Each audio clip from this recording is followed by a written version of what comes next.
I was diagnosed with a specified learning disability when I was 38 years old. It's been a year and I've processed it somewhat, and I thought I would talk about it in case anyone else is going through the same experience or is questioning if something has been going on with them.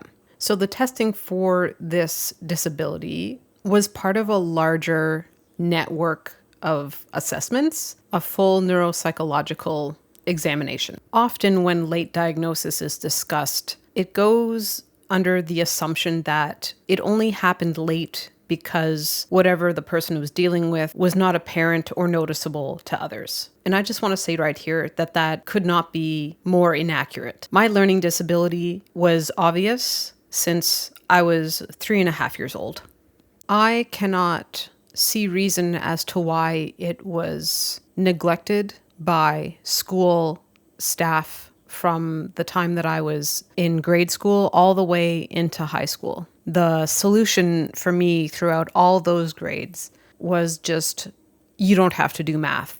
And I believe that choice was predicated on the fact that my verbal acuity and fluency was very high. And nobody at the time had the foresight to think, maybe this is going to affect her years down the line. So basically, when I entered grade school, already I was struggling. Very basic math at the grade 3 level. Even in kindergarten, I recall understanding letters. And then when we had to do numbers, it was as if internally I saw nothing. So when we're doing times tables, the easiest way for me to try to work around this issue was to try to memorize, not understand, memorize, and then place the numbers where I thought they should be in a pattern, not placing numbers where they should be because I understood how I got there. Really struggled with the abstract concept of removing numbers from each other to gain something new. I didn't understand how a number could change because to me it was inert. It had no moving parts. It just represented something that was just on paper and wasn't real.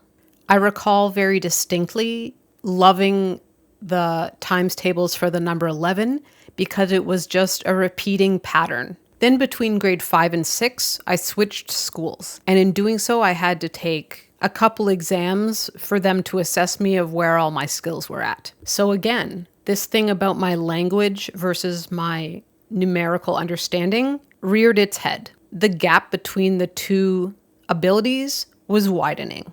So based on my age and my verbal acuity, they posited to my parents that I could actually skip grade 6 and go to grade 7. However, my math abilities were surfacing at a grade 3 level at grade 6 transition. So it was decided that my math was so bad that they just kept me on the same track. And it's at this time that I think back as an adult, why were there no flags raised? Why was I not given any help or accommodation based on the very real fact that I had a grasp of numbers only up to grade 3? It was so apparent and nothing was done about it. As for grade 7 and 8, I don't remember anything about it. And grade 9 is where it was severe. I was getting some supplemental help in grade 9 math, but it wasn't working. And I ended up failing grade 9 math, which led me to attend summer school, which, as all students who attend summer school know, is a horrible experience. Barely a pass. It was just enough to make me carry on to grade 10. It was significant enough that my grade 10 math teacher said, look, I'm going to help you develop a way that you are going to be able to pass my class. In hindsight, what I realized they did for me was develop an individualized education plan and letting me do the work on my own time, which is very key because in my assessment, this is remarked upon, and I ended up with more than a passing grade. I think I got a 77% in that math class, which was unheard of. I had a sense of accomplishment after that class that I had never experienced in my life.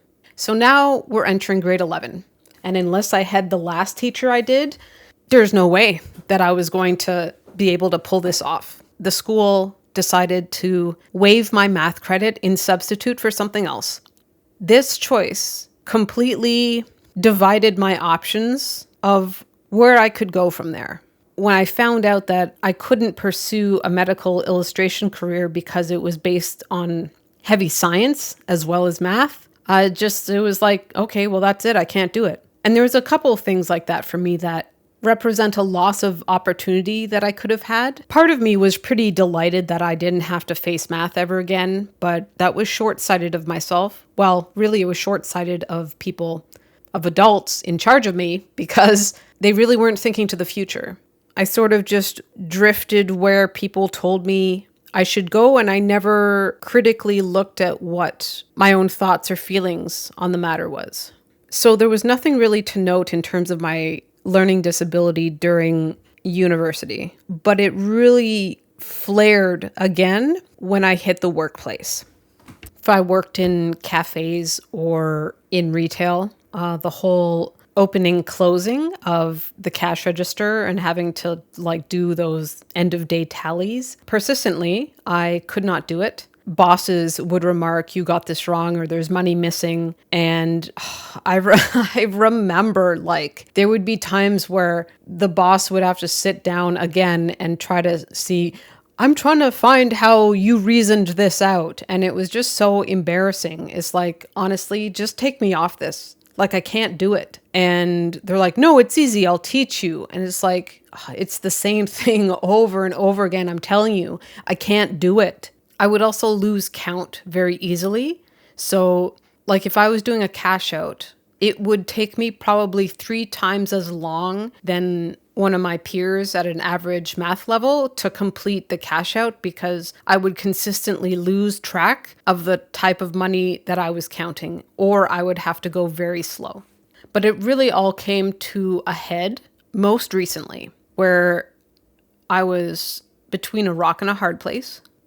Because having numerous disabilities are going to affect your employment. And that has been a thing throughout my entire life. I've never had financial security. I've never had food security. I've struggled immensely with money management.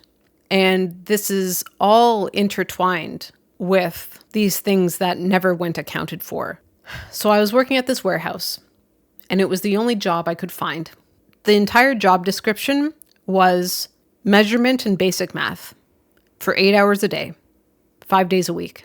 I had no choice because I had to try to pay rent, and I had to try to catch up on my rent payments since I had gotten an eviction notice a few months prior and had a new arrangement with my landlord, because this is the reality of what can happen when you're dealing with a bunch of stuff that you don't know how to corral and fix.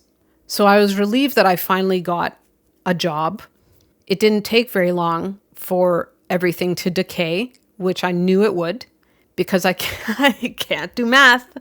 Something's going on with me. So this job was dependent on me measuring all day, every day, and cutting things to size.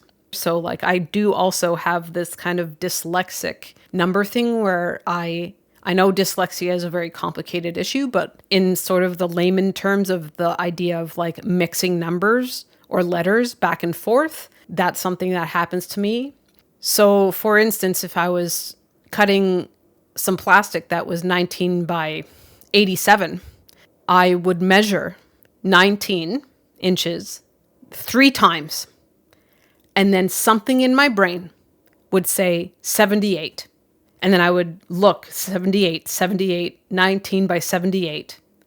And then I'd check back on the paper and be like, oh no, wait, 19 by 87. Then I'd go back and I'd check the 19 to make sure it was 19. And then I'd go back to the 87.